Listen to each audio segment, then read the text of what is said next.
আসসালামু আলাইকুম, welcome my kitchen. আমি যারা কিচেনে হাজির হয়ে গেলাম। আমি চিকেন কারিটা রান্না করব।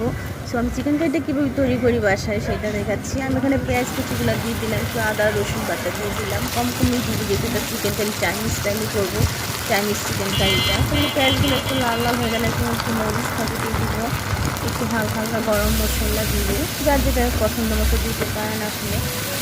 এখন আমি একটু সস দিয়ে দিই যেহেতু এটা চিকেন কারি হবে ফ্রাইড চিজ খাওয়ার জন্য। এই যে এখানে আমি চিকেনটা দিয়ে দিলাম, দিয়ে ভালো করে কষাবো, নেড়ে টেড়ে ভালো করে কষিয়ে নেবো। একটু পানি দিয়ে পুড়ে দিব। তো হয়ে যাবে। বাচ্চা খুবই পছন্দ করে চিকেন কারিটাই, আমি একটা মজাদার চিকেন কারি। সো মোটামুটি হয়ে আসছে। এখন আমি টমেটো একটু কাঁচামরিচ দিয়ে উঠিয়ে নিই। যারা আমার চ্যানেলটা সাবস্ক্রাইব করেন এটা সাবস্ক্রাইব করে দিন, একটা লাইক দিয়ে রাখবেন। সেটাও ভালো থাকবেন। মজাদার রেসিপি পেতে আমার এটা লাইক দিয়ে রাখেন, একটু সাবস্ক্রাইব করে দেন। সব ভালো থাকবেন। আল্লাহ হাফিজ। মজা